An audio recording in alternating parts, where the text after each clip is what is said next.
Capítulo 6. De volta ao presbitério. Passei alguns meses tranquilamente em casa, desfrutando com calma a liberdade, o repouso e a amizade genuína de todos que me tinham faltado por tanto tempo, e prosseguindo com aplicação os estudos para recuperar o que havia perdido durante a estada em Wellwood House e fazendo provisões para uso futuro. A saúde do meu pai ainda estava muito fraca, mas não pior que na época em que o tinha visto pela última vez, e fiquei feliz por poder alegrá-lo com a minha volta e distraí-lo cantando as suas canções favoritas. Ninguém tripudiou sobre o meu fracasso, nem disse que teria sido melhor se eu tivesse acatado o conselho deles e continuado tranquilamente em casa. Estavam todos felizes por voltar a ter-me em casa e, mais do que nunca, me cobriram de gentilezas para compensar os sofrimentos pelos quais eu tinha passado. Mas ninguém quis tocar num shilling do que eu ganhara com tanta animação e guardara com tanto cuidado na esperança de compartilhar com eles. Guardado aqui e respaldado ali, nossas dívidas estavam quase pagas. Mary tivera sucesso em seus desenhos, mas nosso pai também insistira para que ela guardasse para si o resultado integral do seu trabalho.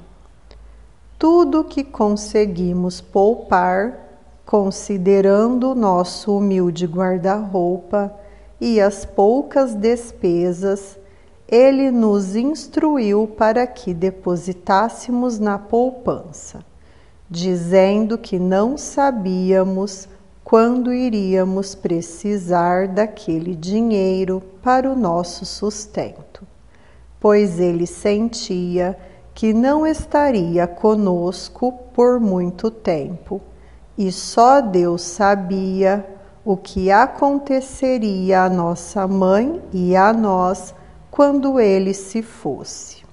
Querido papai, se ele tivesse se perturbado menos com as aflições que nos ameaçavam no caso da sua morte, estou convencida de que esse evento terrível não teria ocorrido tão cedo. Minha mãe o proibia de pensar sobre esse assunto sempre que podia. Oh, Richard! Exclamou ela numa ocasião. Se afastasse esses assuntos melancólicos da sua mente, você viveria tanto quanto qualquer uma de nós. Pelo menos viveria para ver as meninas casadas e você um avô feliz, com uma velha dama alegre para sua companhia. Minha mãe riu e também meu pai, mas seu riso logo pareceu num suspiro triste. Elas casadas, pobres criaturas sem um centavo, quem vai querê-las, eu me pergunto. Ora, ninguém que não seja grato por tê-las. Eu não estava sem um tostão quando você me tomou? E pelo menos fingiu muito bem estar enormemente satisfeito com sua aquisição. Mas não importa se elas vão se casar ou não. Podemos imaginar 1000 formas de ganhar a vida.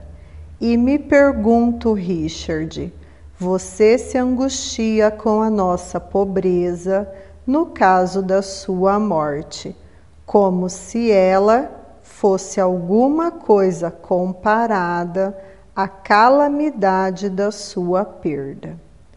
Uma aflição que iria engolir todas as outras, e de que você deve fazer todo o possível para nos preservar.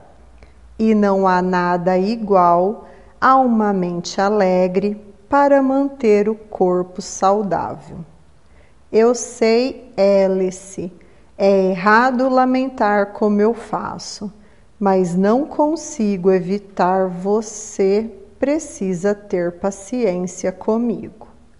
Não vou ter paciência com você, não se puder mudá-lo, replicou a minha mãe, mas a dureza de suas palavras foi suavizada pela afeição da voz e pelo sorriso agradável que fez meu pai sorrir outra vez de uma forma menos triste e passageira que de costume. Mamãe, disse eu, quando tive uma oportunidade de falar a sós com ela, meu dinheiro é pouco e não vai durar muito. Se eu pudesse aumentá-lo, isso talvez reduziria a ansiedade do papai, pelo menos com relação a esse assunto. Não sei desenhar como Mary, e assim, o melhor que eu poderia fazer é procurar outra colocação. E você está realmente decidida a tentar outra vez, Agnes? Com certeza. Por que, minha querida? Imaginei que tivesse sido bastante.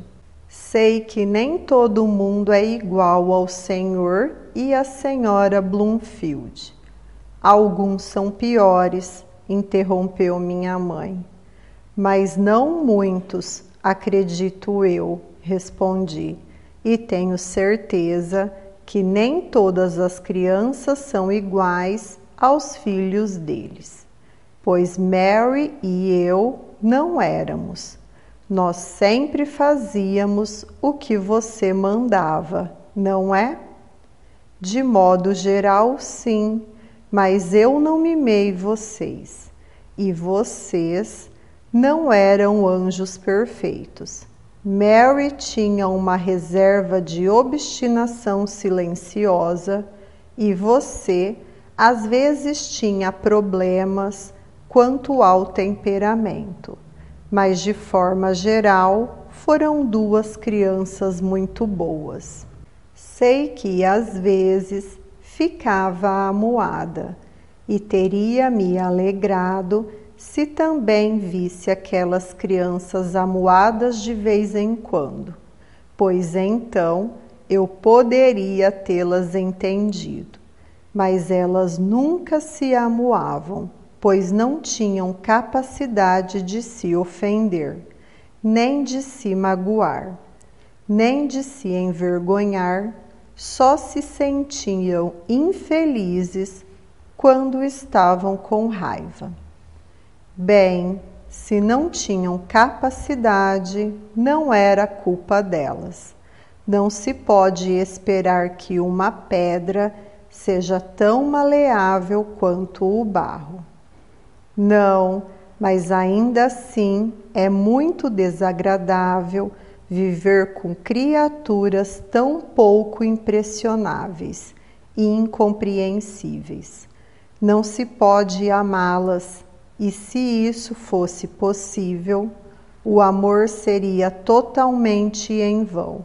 Elas não seriam capazes de devolvê-lo, nem dar valor ou entendê-lo. Mas, se eu voltar a encontrar uma família assim, o que é muito improvável, já vou começar com toda essa experiência. e vou me sair melhor na segunda vez. E o fim e o objetivo desse preâmbulo é: deixe-me tentar outra vez. Bem, minha menina, vejo que você não se deixa desencorajar facilmente, e isso me faz feliz. Mas deixe-me dizer, você está muito mais pálida e magra do que quando deixou nossa casa pela primeira vez. E não podemos deixar que você mine a sua saúde para acumular dinheiro, nem para si mesma, nem para outros. A Mary também me fala que estou mudada, e isso não me espanta, pois passava o dia inteiro num estado de agitação e ansiedade, mas da próxima vez estou determinada a reagir friamente às coisas. Depois de mais alguma discussão, minha mãe me prometeu me ajudar outra vez, desde que eu esperasse e fosse paciente. Deixei ao seu encargo discutir o assunto com meu pai, quando e como ela considerasse ser mais aconselhável. Jamais duvidei da capacidade de obter o consentimento dele. Enquanto isso, eu vasculhava com grande interesse as colunas de anúncios dos jornais e escrevia respostas para tudo. Precisa-se de preceptora, que parecesse aceitável, mas todas as minhas cartas, bem como as respostas, quando eu as recebia, eram obedientemente mostradas à minha mãe. E ela, para minha infelicidade, me obrigava a recusar todas as ofertas, uma depois da outra. Esses eram gente vulgar, aqueles eram muito exigentes nas suas pretensões, e a remuneração oferecida por aqueles outros era uma mesquinharia. Seus talentos não são os da filha de um clérigo pobre qualquer, Agnes, dizia ela, e você não deve desperdiçá-los. Lembre-se, você prometeu ser paciente. Não há pressa, você tem muito tempo à sua frente e ainda vai ter várias chances. Finalmente, ela me aconselhou a publicar meu próprio anúncio no jornal, declarando minhas qualificações, etc. Música, canto, desenho, francês, latim e alemão, disse ela, não são de se desprezar. Muitos ficarão felizes em ter tanto numa só instrutora. E dessa vez você vai tentar a sorte numa família superior, de um genuíno cavalheiro de berço. Pois então, provavelmente, vão tratar você com mais respeito e consideração que as famílias de comerciantes endinheirados e novos ricos arrogantes. Conheci muitos entre as classes mais altas que tratavam suas governantas como membros da família. Apesar de alguns, sou forçada a reconhecer, serem tão insolentes e exigentes quanto muitos outros, pois existem os bons e os maus em qualquer classe. O anúncio foi rapidamente escrito e enviado. Dos 2 interessados que responderam, um concordou em me pagar as 50 libras, que minha mãe me mandou declarar ser a minha pretensão salarial, e então hesitei em aceitar a oferta, pois temi o fato de as crianças serem mais velhas e porque seus pais talvez quisessem alguém mais brilhante, mais experiente ou mais maduro que eu. Mas minha mãe me convenceu a não recusar, dizendo que eu me daria muito bem se abandonasse a timidez e conquistasse um pouco mais de confiança em mim mesma. Eu tinha apenas de apresentar de forma justa e verdadeira os meus conhecimentos e qualificações, relacionar as minhas condições e esperar o resultado. A única condição que me aventurei a propor foi ter direito a 2 meses de férias durante o ano para visitar os meus pais e minha irmã no verão e no Natal. A senhora desconhecida, na sua resposta, não fez objeções a essa proposta e declarou que, quanto à minha formação, ela não tinha dúvida de que eu seria capaz de atendê-la satisfatoriamente, mas que considerava os conhecimentos não mais que um ponto secundário, pois, residindo nas proximidades de O, ela poderia encontrar mestres para suprir todas as deficiências nessa área. Na sua opinião, os requisitos mais essenciais, ao lado de uma moral irrepreensível, eram um temperamento educado e alegre e a disposição para ajudar. Minha mãe não gostou dessa declaração e agora fazia muitas objeções à aceitação do cargo.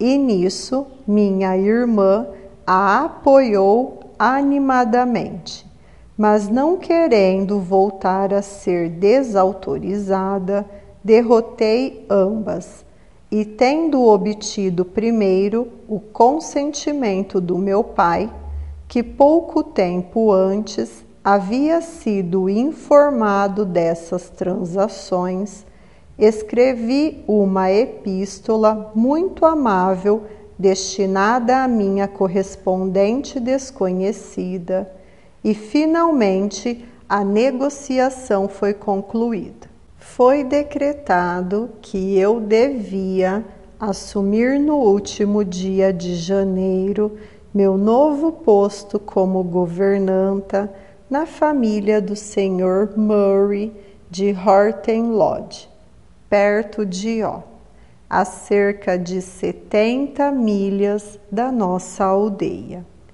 Era uma distância enorme para mim, porque nunca tinha estado a mais de 20 milhas de casa durante os 20 anos da minha curta permanência na Terra. Além disso, todos os indivíduos daquela família e de toda a vizinhança eram desconhecidos para mim e para todos os meus conhecidos. Mas isso só tornava tudo mais excitante. Em alguma medida, eu agora estava livre da casa ruim que antes tanto me tinha oprimido.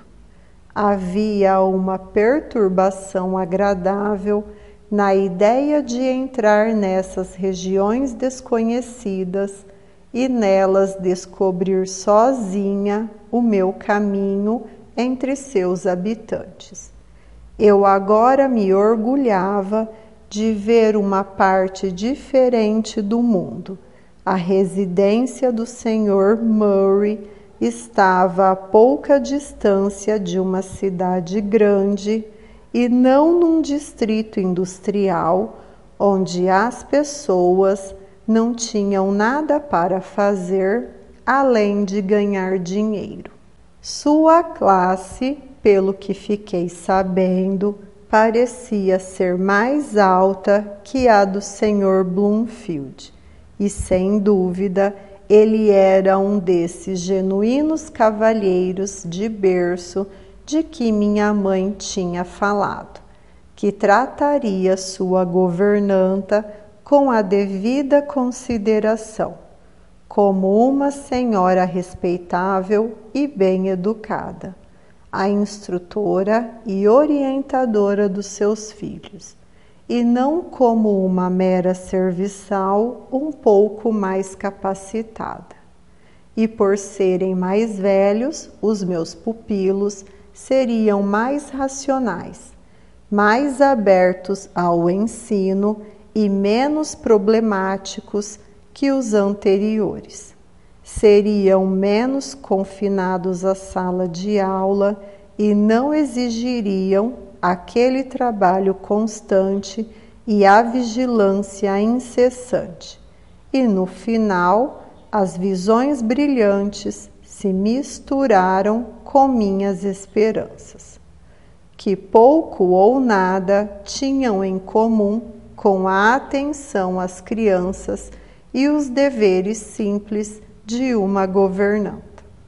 O leitor há de ver com isso que eu não esperava ser considerada uma mártir da devoção filial, preparada para sacrificar a paz e a liberdade com o único objetivo de fazer reservas para o conforto e o amparo dos meus pais, apesar de o conforto do meu pai e o futuro amparo da minha mãe serem certamente uma parcela importante dos meus cálculos. 50 libras não me pareciam uma soma desimportante. Precisava de roupas decentes, adequadas à minha condição. Tinha o que parece de pagar pela minha roupa lavada e também pelas minhas 4 viagens anuais entre Horton Lodge e a minha casa. Mas com atenção estrita à economia, 20 libras ou pouco mais seriam suficientes para cobrir esses gastos e sobrariam 30 ou pouco menos para o banco, uma valiosa adição às nossas reservas. Precisava lutar para manter essa colocação, quaisquer que fossem os sacrifícios, tanto por minha própria honra entre meus familiares, como pelos benefícios que eu poderia lhes prestar se mantivesse o emprego.